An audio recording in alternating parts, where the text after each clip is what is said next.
let me tell you, NXT No Mercy, one of my favorite shows of the year, probably one of my favorite shows of the last few years. Tremendous pay-per-view event. I could really do no more than that, except, maybe gush over 90% of the show.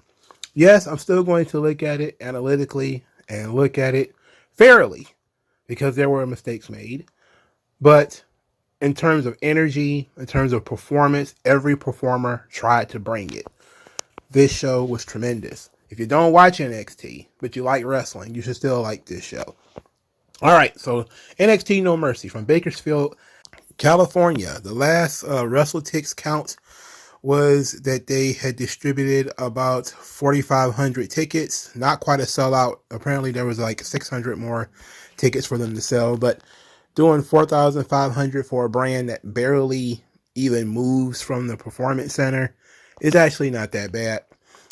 So the crowd was hype, very energetic, very important to have that when you're on the road, especially when the brand is stationary. All right, we're going to talk about Shawn Michaels. He had a lot of talk about the ratings uptick and about his quote that with NXT is the closest thing you'll get to the Attitude Era. So that triggered a lot of people. A lot of people were very confused. A lot of people were very upset. But I think this show actually showed that there is some element of truth to it. Now, the beginning, I'm not going to read the whole quote to give the full context, but he's talking about ratings. And Shawn stated pretty clearly that he's not a numbers guy. And even back in the day, he only cared when he was the champion or when he was running the show what the ratings are. And then he says that he was told by Vince McMahon himself to focus on the 18 to 34. Because he says, quote, "It was never about being compared to anybody else. It was just him wanting us to focus on the 18 to 34 because he wanted us to have a younger demographic." And that makes sense, but I think WWE's demographic is actually younger than that. So it sounds like he might have wanted them to have an older demographic because the average WWE fan is like a teenager, like, or a young teen or something like that. I know the TV viewer is a little bit different. The average person watching TV is old as hell, but the average person watching WWE products across all of the media is very, very young. And part of that is because young people don't watch TV. They watch TikTok and Facebook and YouTube, etc. That's part of the problem. But overall, the average WWE fan is actually pretty young. Now, he starts talking about the Attitude Era here. And he says this, quote, "I feel like NXT has a lot of buzz going right now. And I feel like they're the hottest thing going right now in the wrestling business. We have a fun show. Ours is the closest thing to the Attitude Era you're going to get. And I know a lot of people will want to roll their eyes at that. But we have a lot of Wild West stuff going on. And there's always something new happening. It's very different. We have a number of different reasons for being in storylines. If you ask me, every other show out there, they all wrestle each other because they're all angry at each other. I'm angry at this guy. We're going to fight about it. If you watch NXT, there are different reasons and different stakes on why people get into wrestling matches on our show. I'm very proud of our show and what we've accomplished over the last several months." Now, he is correct. They tried that very unique idea of you have to fight each other in order to be a good tag team, in order to test your chemistry, which was ridiculous. I've never seen Hawk and Animal fight each other. I've never seen Ricky and Robert fight each other. Shawn and Marty never fought each other. Well, yes, they did. But it was a unique, and it's something that you try. You try those sorts of things, and you see if they stick. I don't think the whole idea about you need to fight each other to be a good tag team makes sense. But when you look at the Attitude Era is very racy. It was very risque. It was very over the top in terms of language and what they allowed to go. And if you look at this show, there was blood on this show. And I think 2 or 3 matches that was not stopped by the referee because mostly it was blood from the lip. I think Tiffany Stratton was bleeding from her head. Becky Lynch broke out a barbed wire baseball bat, which obviously was not real barbed wire. We're going to talk about that a little bit later too, because that was so over the top. But it seemed like he was trying to make this case that the Attitude Era is younger, is more energetic, is more creative than average wrestling products, and I feel like that's true. You know, a lot of the performers are very young. Well, they get a little bit older now. They bring in main roster talent. But a lot of the performers are very young. They're very energetic. People are getting behind them for the first time. The crowds are very responsive. They're very reactive, which is always good. And then you have generally the anything can happen element from Joe Gacy and his cult, haunting Bron Breakker and kidnapping his dad, to various whodunits, like who attacking various women in the NXT locker room and the parking lot and all this kind of stuff. The expansive amount of characters. The Attitude Era is not known for how wacky the characters were, but there were a lot of wacky characters. I mean, you had guys in skirts in the Attitude Era. You also had, the pig farmers who had come from like the mid 90s to the late 90s. They were still there. All the crazy biker gangs and all that kind of stuff that popped up in the Attitude Era. The vampires. There was a lot of stuff that was happening. And NXT has done a lot of that stuff too. Most of it has been either downplayed or removed in recent months. In terms of Alba Fire and Isla Dawn, who are witches or whatever, they get taken away. Joe Gacy's cult is apparently now over. But they're constantly trying to do different things and throwing different things at the wall. But it's not nearly as chaotic as the Attitude Era was. That, it has not reached that level. It also hasn't reached that level of success, but most of the time people don't realize the Attitude Era is its most successful, not in 98, but in 2000. So 2 years or 3 years into its run of really incredible product and over-the-top gimmicks and characters and crazy stuff. It took a while for it to catch on, in terms of really to build its momentum. So maybe, I don't think NXT can last doing this forever because talent continues to get poached from the brand and random releases and stuff like that. So various things are happening. But it is probably the most energetic product out there. I think the AEW product, with the excessive amount of bleeding and thumbtacks, and they're not doing a lot of disqualifications, but a lot of the middle fingers and some of the vulgarity, even though they're toning it down, it's probably closer to the Attitude Era. It's closer to the worst elements of the Attitude Era, actually dipping into maybe low-budget ECW territory sometimes. But when you look at NXT, it is a highly aggressive, youth-oriented product, and it is very good, and by I mean highly aggressive, I mean the physicality is there. Even among some of the gymnastic characters, which there are few now, they have a lot of aggression. Let's talk about that first, because I did watch the pre-show. Well, I didn't watch the pre-show. I just wanted to watch this match. Kalani Jordan versus Blair Davenport. Kalani Jordan is really coming into her own. She's a gymnast. She's quite the gymnast, actually. She did like a handspring or a cartwheel elbow that actually looked pretty violent. It looked great. It looked stiff too, like she made a mistake with it. Blair Davenport still managed to win the match, which of course, was going to happen. And then Gigi Dolan attacked Blair Davenport after the match. Crowd went crazy for this. The officials or whatever separated them. They're really setting up something between Davenport and Gigi Dolan later. The Gigi Dolan push is very bizarre because she doesn't work pay-per-views, but she always works like big main event level matches on the regular show. So I don't know what that means. Like she does. There's been like 2 or 3 occasions where she probably should have been on pay-per-view, but she got pushed to the next week or the week after. So her and Blair Davenport are going to have some kind of special match, no doubt, that's going to end up being on TV. Oh, Shawn Michaels also mentioned that Deadline will also be on the road, where they're going to do the what was those Iron Survivor challenges, and that Halloween Havoc is going to be a 2-week episode of NXT. So it's going to be, I think, the 17th and the 24th, or the 24th and the 31st is one of the two.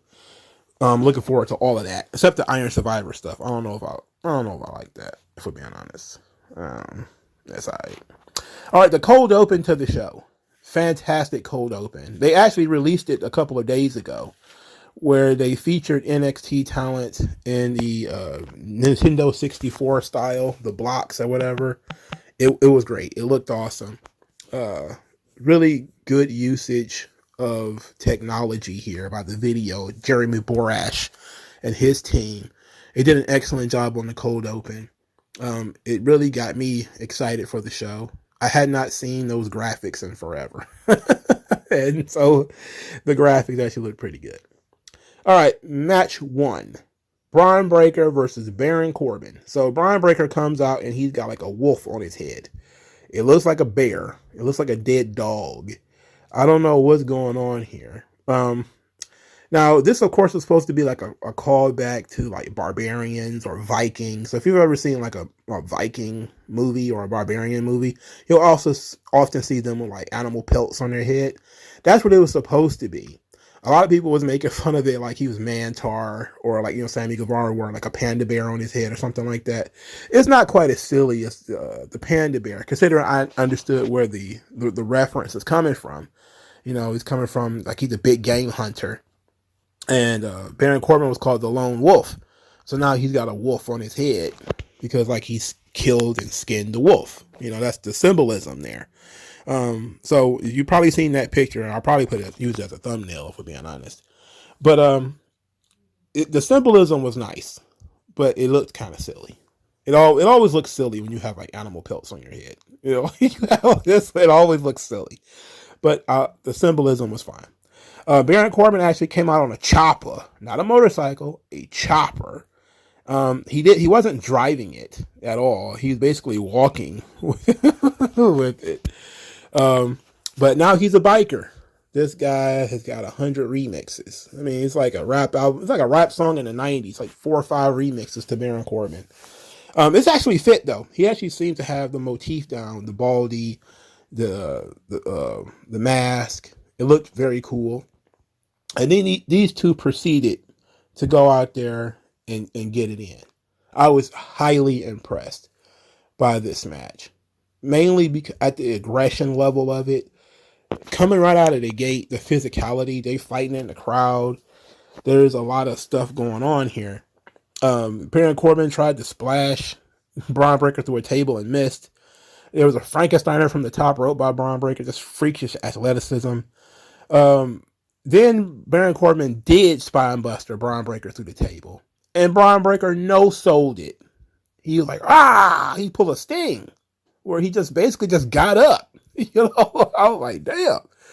So then he hit him with like a vicious spear.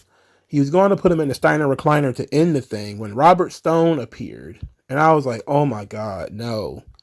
No. Robert Stone interfered. He jumped off the top rope. Bron Breakker caught him, threw him into all the officials.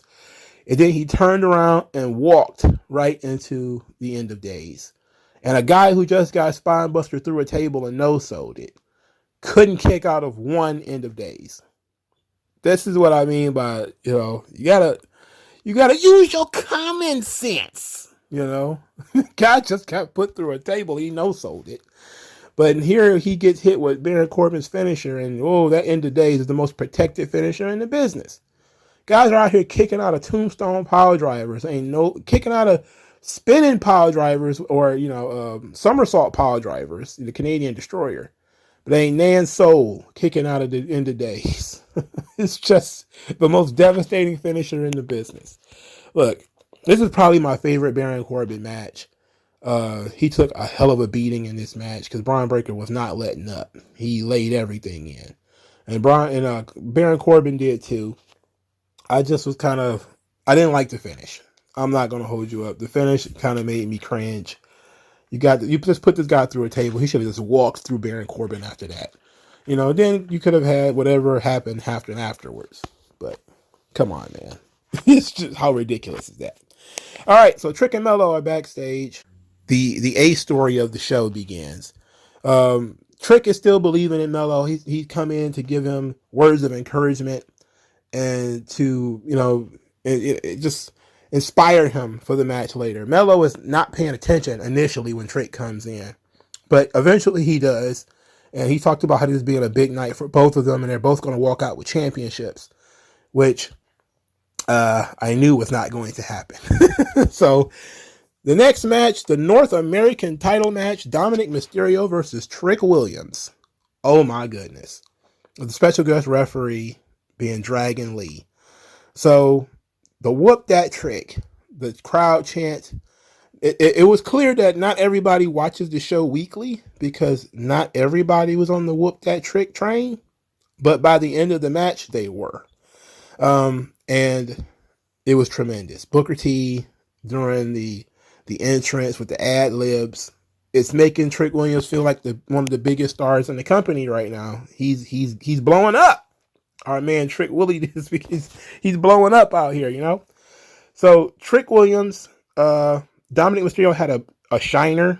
We don't know if it was maybe a broken orbital bone or something like that, but his shiner was pretty brutal in this match, and it actually I think affected his work because there were times here where he was taking bumps and Trick Williams had barely touched him.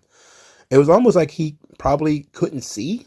So there was like at least 2 drop kicks and maybe some stuff like that where Dominic took like odd bumps and he was nowhere near close to Trick Williams in order for the contact to be made, especially even on the finish where, you know, the high knee, I think Trick Williams even missed that high knee. So I think the eye injury kind of took something out of Dominic. The guy is young. He's not used to working like a busted face. Even if it was just a black eye and he couldn't see out of it, it looked a little swollen. But this match was it was off a little bit. It was also kind of off because Dragon Lee is the referee and he's being very fair. He's being very fair, actually. He's not really trying to influence the finish at all. Him and Dominic are having words back and forth, but he's not really trying to influence the finish. Dominic super kicks Dragon Lee and he's down forever because that's what happens when you're wearing a referee shirt. You get touched just lightly and all of a sudden all defense and all your ability to withstand any damage just goes down to 0. This brought another referee out who kept missing visual pins that Trick Williams had. And then that referee ends up getting blasted too. That was also accidental. Trick Williams ended up, Dominic tried to hit Trick Williams with the North American title. Trick ducked it. Then there was the running high knee, which I'm guessing was supposed to be the belt to the face. Like, was that supposed to be what it was? I don't know, but Dominic was not close enough. But they still hit the high knee, and Trick Williams wins the North American title. It was tremendous. A great moment for, Trick Williams fans, especially us from the day ones. Day one Trick Williams fan right here. And it was great.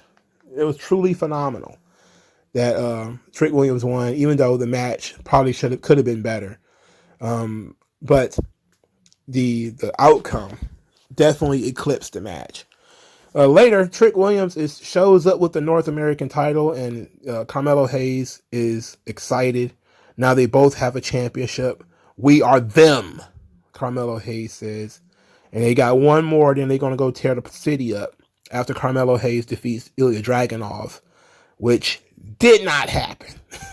So Carmelo Hayes, Ilya Dragunov has an absolute barn burner.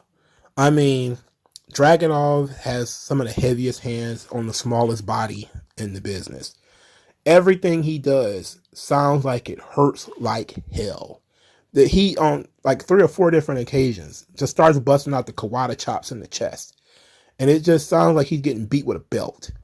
It's crazy. It was a while before they even started doing moves to each other. It just seemed like for the earlier part of the match, Dragunov was just content beating Carmelo Hayes damn near to death with his hands and feet. It was great. Of course, Carmelo Hayes starts busting out with his athleticism. They did the little springboard bulldog, which is supposed to be a DDT. He's supposed to be like a no-look kind of deal. But then he ended up looking because he was out of place and it turned into a bulldog. Carmelo Hayes tried to do a little bit of violence himself by the repeated stomping of the head of Dragunov. And this led to Dragunov's head looking like a beet afterwards. I mean, he just had something like the reddest face of all time after this. They did a spot from the Great American Bash where Dragunov was about to do the coast to coast. He jumped. Carmelo Hayes caught him, tried to catch him with the code breaker, but instead Dragunov countered the counter, ended up doing a Death Valley driver into the corner doing the coast to coast anyway. He then hits the H-bomb, which I think is a great finish. I'll talk about that in a second. And only got a 2 count. He did hit a super H-bomb at the end of the match to get the 3. And I love the H-bomb as a finisher. It looks more violent than it really is. He could do it to anybody, and it's a very simple move. So if you've never seen the H-bomb before, it's basically a forearm shot, a downward forearm smash. That's all it is. You can literally do that to anybody, but if he comes down with his full force of his body, then it looks more violent than it really is. Okay? On a prone person, it looks like it'll kill you. But in reality, he's just jumping on you. Okay? That's pretty much it. But it looks great. And he actually wins the NXT championship. Finally, Ilya Dragunov is an NXT champion. Carmelo Hayes, Dragunov. What a tremendous match. I loathe to say that it is a classic, because I don't know how many times I'll watch it again, but it's certainly worth watching again. It is an epic contest. And Dragunov's matches are appointment viewing. You should watch Dragunov matches, especially if you are a fan of wrestling matches. I saw so many AEW fans talking about how great he could do in AEW, how he could do so many incredible things in New Japan. So many of us had our wigs blown off by finding out that Dragunov is only 29. Like, the guy is not even 30, and he's already this good. And he's already been in the system for so long. Like, Dragunov has been in WWE since, 2019? 2018, maybe? So they got him when he was pretty young. Now he's starting to mature and come into his own. He's very good. Dragunov is one of the best in the world. And for a guy who doesn't have an excessive amount of charisma and who is small, and typically I would not like that, this guy he's something else. He's next level. He reminds me a lot of like Chris Benoit. And I know some people would think that's not a compliment, but it is.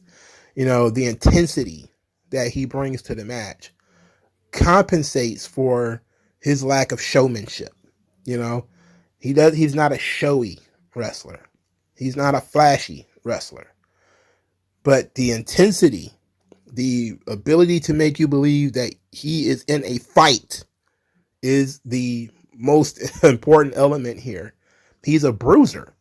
It's not all wrist locks and fancy counters with Dragunov. Ultimately, Dragunov will fight you to the death. And he comes across as that guy. And it's real. It feels real. And I love this dude. And this is tremendous. Dragunov is tremendous. Carmelo Hayes, of course, he's highly athletic. I don't know what his ceiling is in WWE. Can he be WWE champion?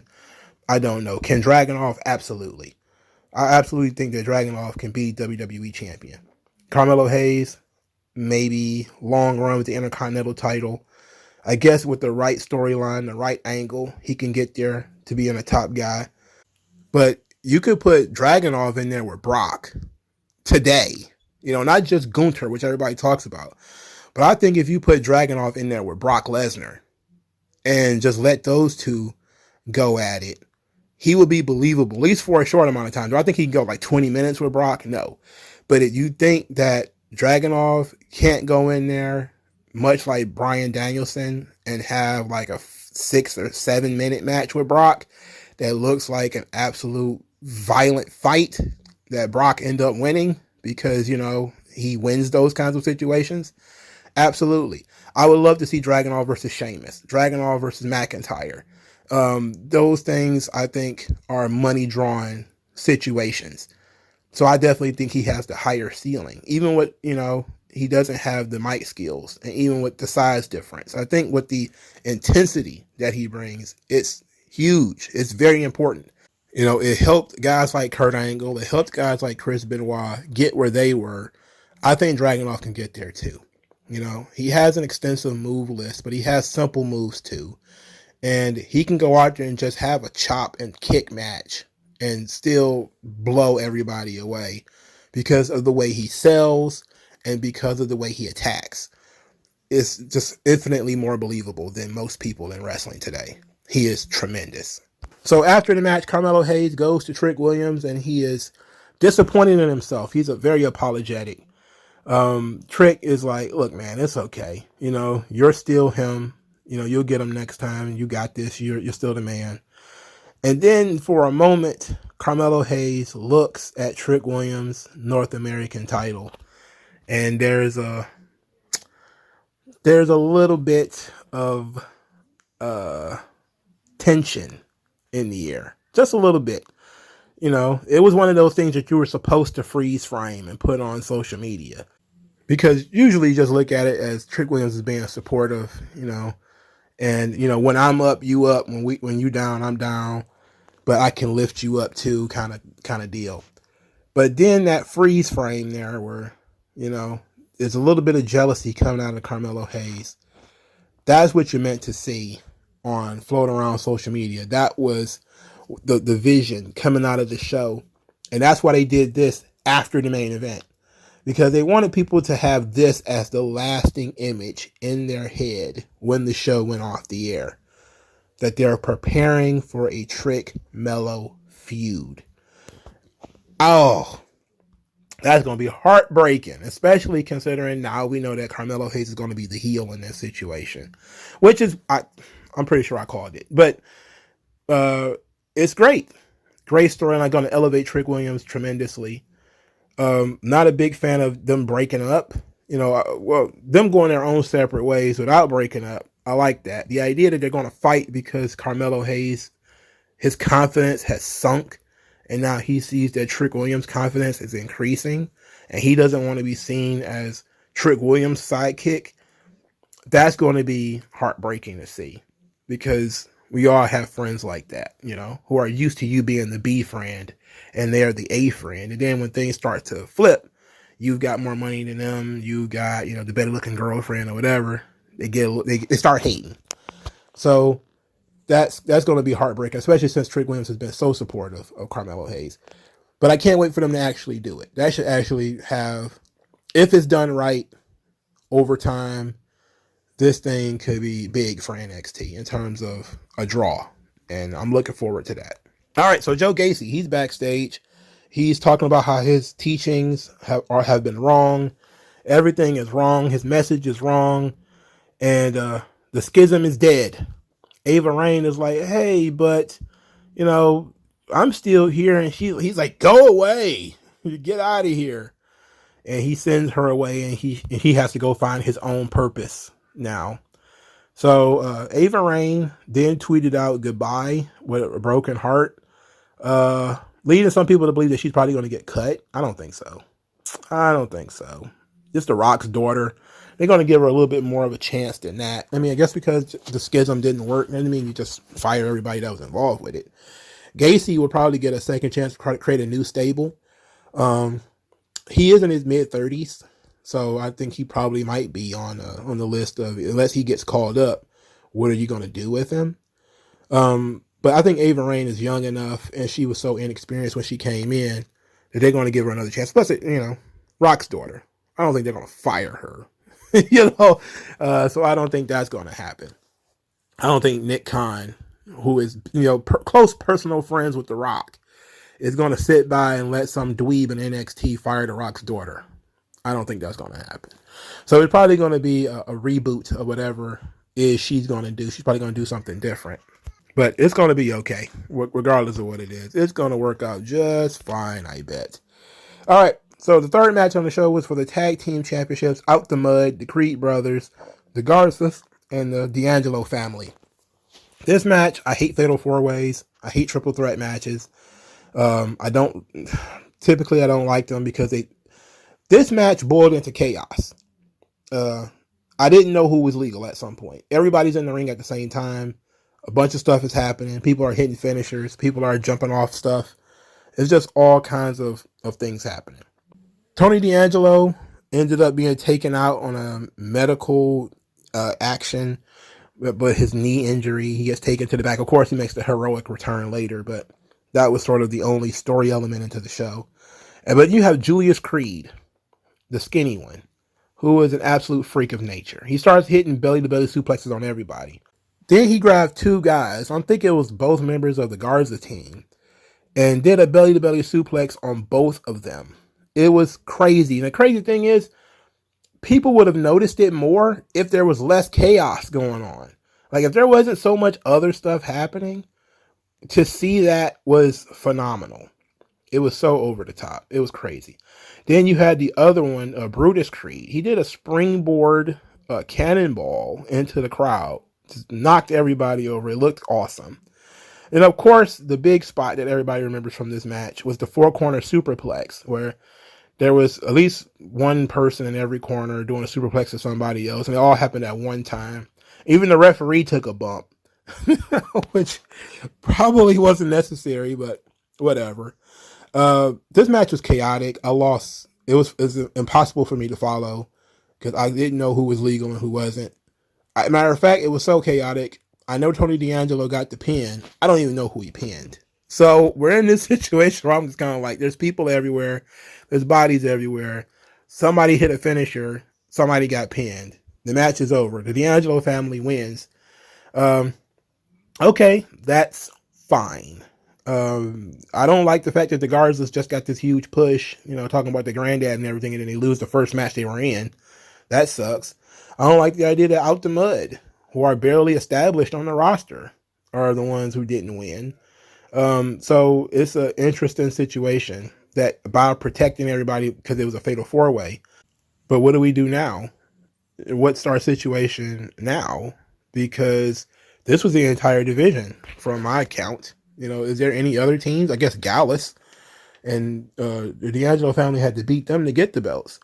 So I don't know, but it was a solid enough match. If you like fatal four ways, it was just very chaotic, too chaotic for me, and it is what it is on that tip.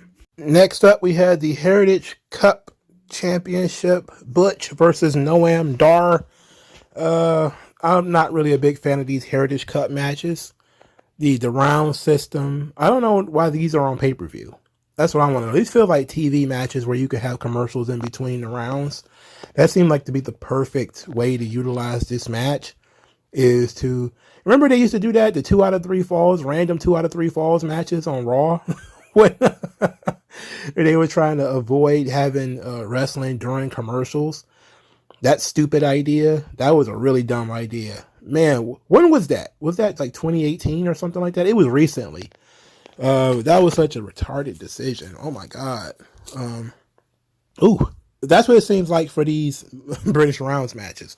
Like, we should probably just have commercials during the rounds and not have this stuff on pay-per-view. Not that I dislike the people involved, even though I don't really care for Butch. Just the idea that we're going to have a rounds match on pay-per-view. But I guess you do have to have a lull somewhere. And this was sort of the lull in the show.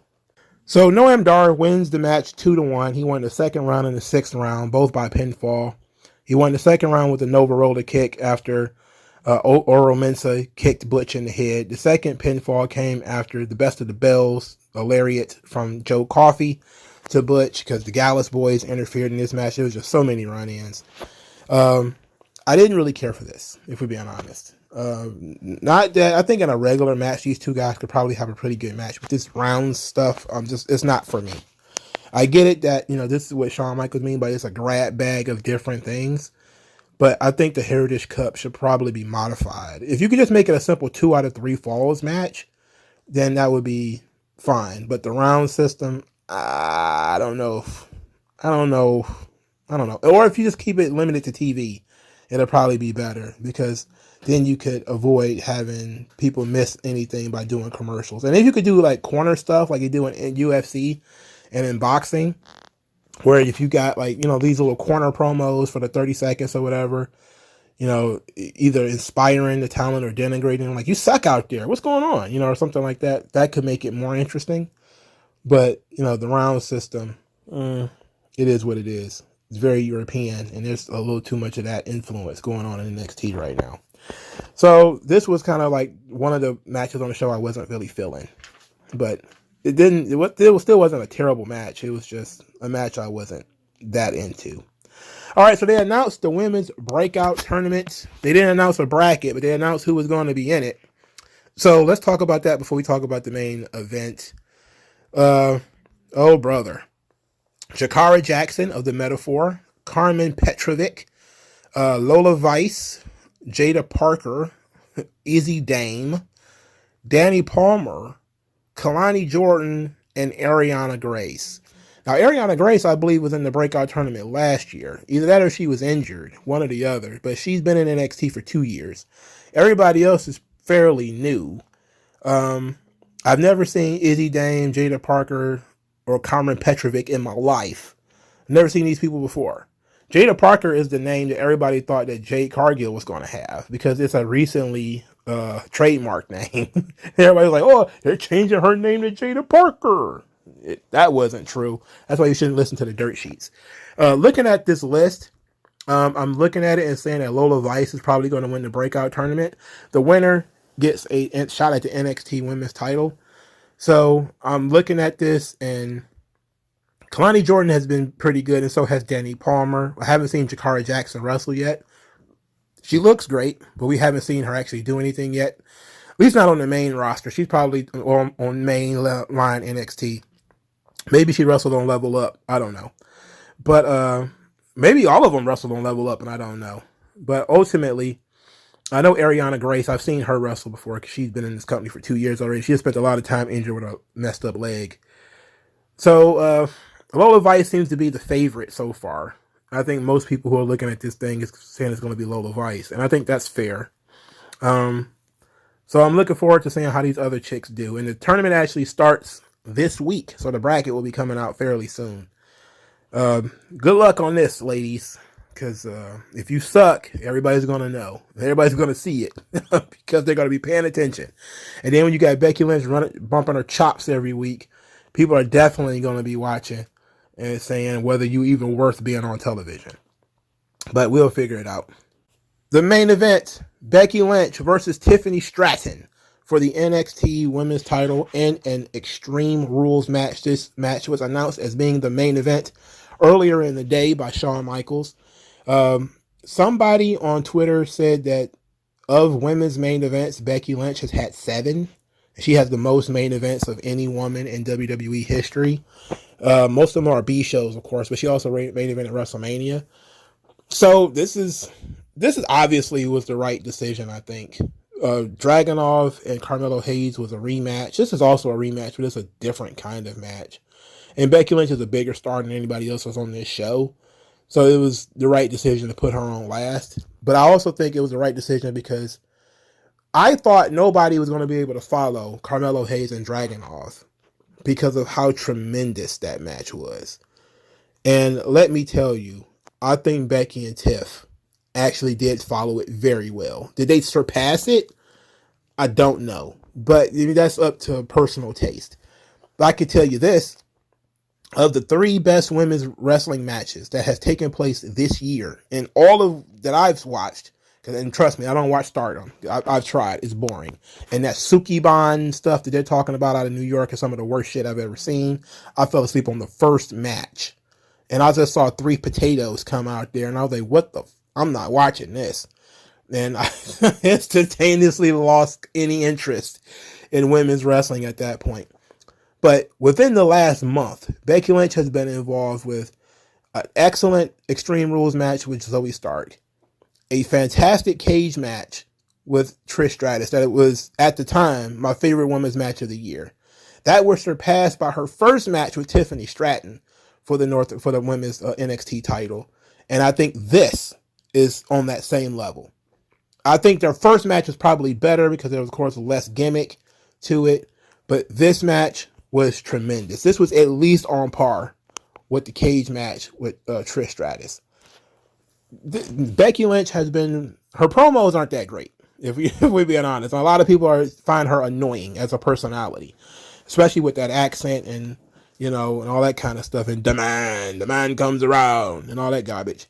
But in between the ropes, she's a high-level performer. And she should be. She's got over 20 years of experience, so she should be very good. But Tiffany Stratton, my God, she instantly, you put her in a cup, she becomes the cup. You put her in a hardcore match, she becomes somewhat hardcore. She basically just did her own thing with the addition of weapons. But she was very good here too. It was an excellent match. They started by going out into the crowd where Becky Lynch grabbed something from some guy and popped Tiffany Stratton in the head with it. It looked like it was a Cuban link chain. But that caused Tiffany to bleed. Now, it wasn't runny blood. It was basically just like a blood spot on the side of her head. So the referee didn't even stop it, which added to the match, if we're being honest. We found out later that was Becky Lynch's stylist. How did they know to go where Becky Lynch's stylist was? Anyway. So they have this match, and Becky Lynch is dressed for a fight. She comes with taped fist and the shirt with the jeans and everything. And Tiffany Stratton's just in her wrestling gear. She came out there much like Randy Orton in Backlash 04, just like, hey, this is going to be a fun time. I'm going to dress like a regular wrestling match. And then no, it's not a regular wrestling match at all. You're going to be falling on broken Barbie pieces because they use that as weapons. That's highly intelligent. I want to say that.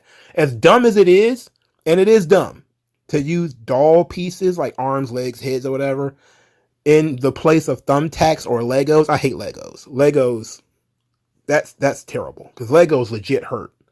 Thumbtacks hurt too, don't get me wrong, but Legos, that shit, like, it hurts really bad. I don't mess around with the Legos. But they used broken doll pieces, like broken Barbie pieces. And that was at least creative. It was at least creative, and never seen anything like that before. You'll probably see it on the indies a lot now. In the later part of the match, Becky Lynch starts throwing these pieces. Now, it's usually bad form for wrestlers to throw things because you could hit somebody in the crowd. But Becky is launching these pieces of this Barbie. And Tiffany Stratton is blocking them with the shield, like a shield with the trash can lid. And I'm like, it added to the chaos of the match for sure, because you almost never see people throw like random items from the ring outside. Like, you can't throw shit from the outside in. Nobody ever said you can't throw shit from inside out, so they're throwing like these random pieces. They're skipping across people in the crowd. They're like, that was kind of silly and over the top. It was also, a lawsuit waiting to happen.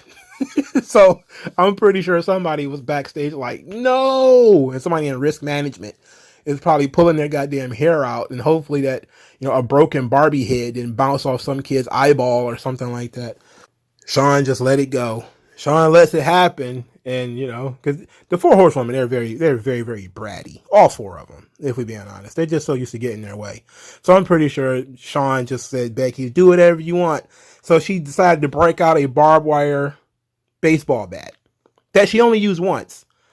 And then Tiffany Stratton didn't really sell it. So she pulled out a barbed wire baseball bat, hit Tiffany in the stomach with it. Just one little love tap.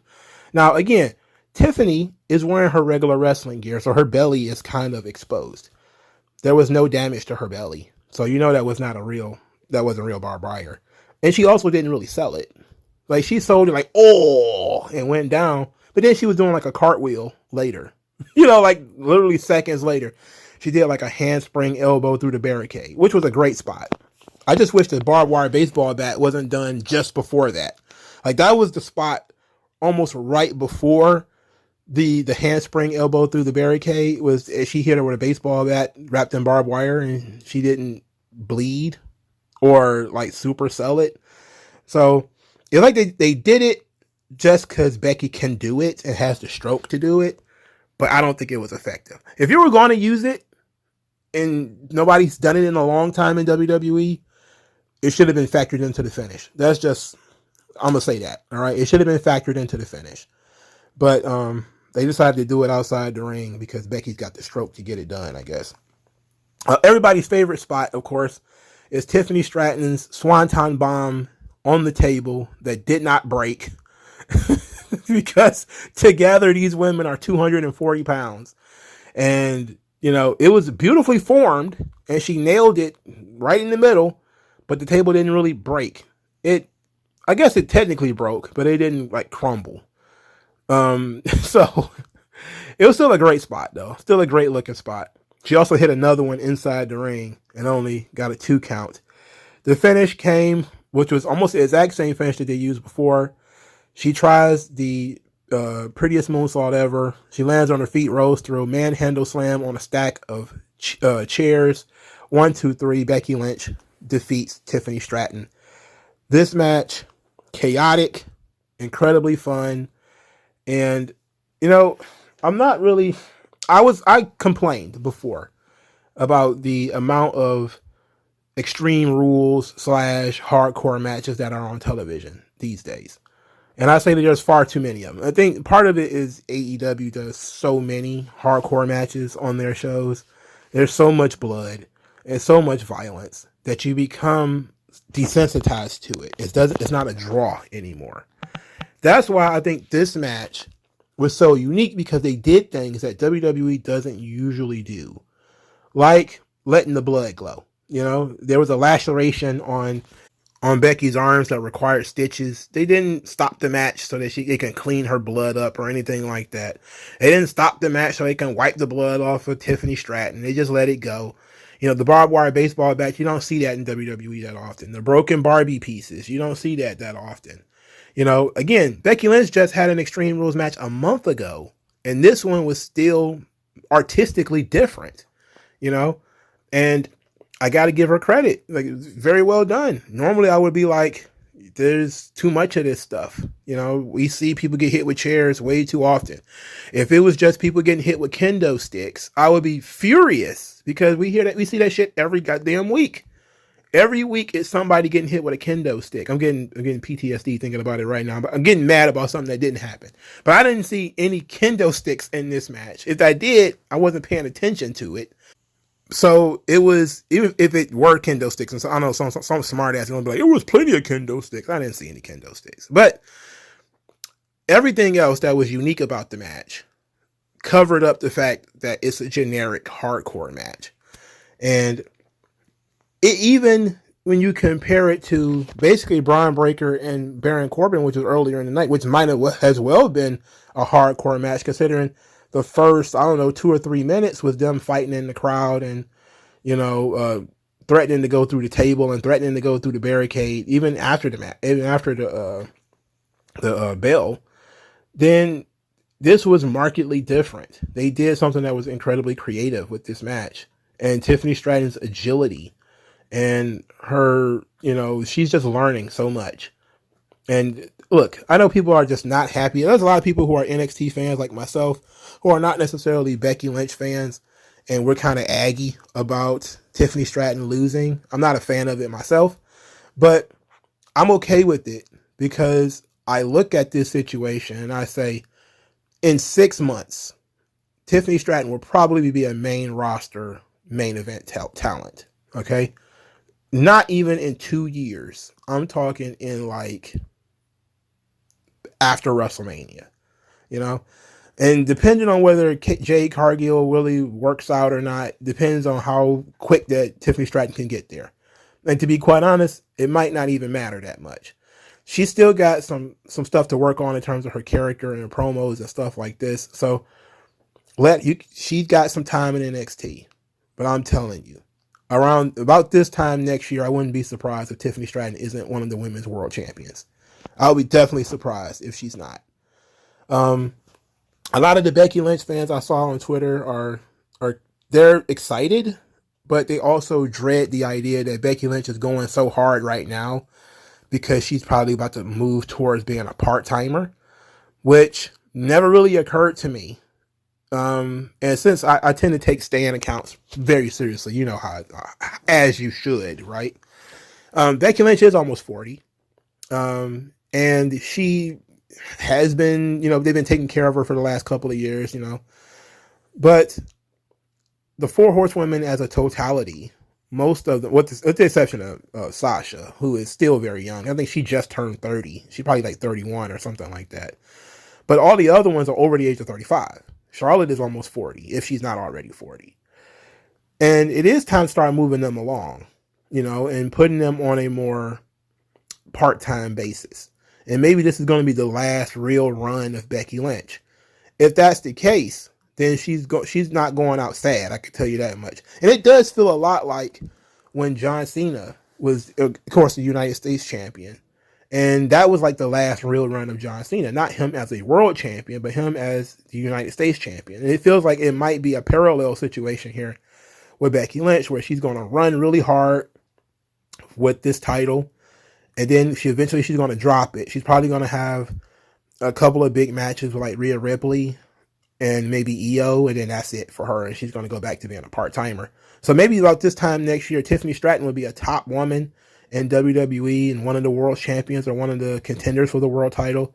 And Becky Lynch will be a part-timer, doing the job for her, and I could see that in very short amount of time. If not 8 months, then maybe like a year, And Tiffany Stratton definitely going to get these wins back. I don't think Becky Lynch is going to keel over and die before, Tiffany Stratton gets these wins back, but she's certainly going to. I don't understand fans who get really tight-assed about wins and losses on young talent unless it's like a career-destroying loss. But this isn't. This is clearly, it's quite the same as Randy Orton, where they see that they needed to add an element to Tiffany Stratton's character, and toughness was one of the things that they needed to show. And that's what they did here. They added that Tiffany Stratton is an incredibly tough performer, in addition to being pretty, in addition to being agile. They say that she can handle it. She can weather the storm. She can go in there and she doesn't buckle. She doesn't fold. And it was very important for Shawn to have mind games. It was important for Randy to have the Backlash 2004. And I think that's for Tiffany Stratton, that's what this was.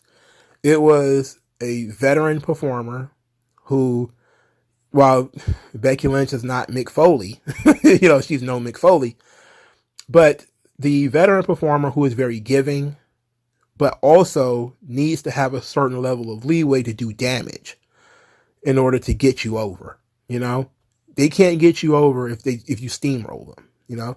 So Becky Lynch is absolutely helping Tiffany Stratton right now. And Becky Lynch being the NXT champion, having these kinds of matches with Trish Stratus and Zoe Stark, she's really going to elevate Rhea Ripley when it's time to have that match. She's been teasing a title for title match with Rhea Ripley. I don't think that's going to happen. I don't think that's going to happen, but maybe it will. Again, these women are very spoiled. If she says she wants to have a title for title match with Rhea Ripley, then it may happen, but I don't think so. I think she's going to end up dropping the belt before she has a feud with Rhea Ripley. But the more Becky Lynch can do now, the better she can help people later. And she's the reverse Charlotte. She's the anti-Charlotte. Charlotte doesn't really do much for anybody anymore. And we're being honest. And it's not her fault. It's the booking, Charlotte is booked very differently than Becky Lynch. And I think they have different mind states. But you look at it right now, Becky Lynch is doing a tremendous job for NXT. And very quickly, she's become a valuable investment for that brand. And it's the right decision to do. I think about it, the more I've thought about it, Becky Lynch being the NXT champion is the right move right now. Because there's nobody really that could take the belt from her.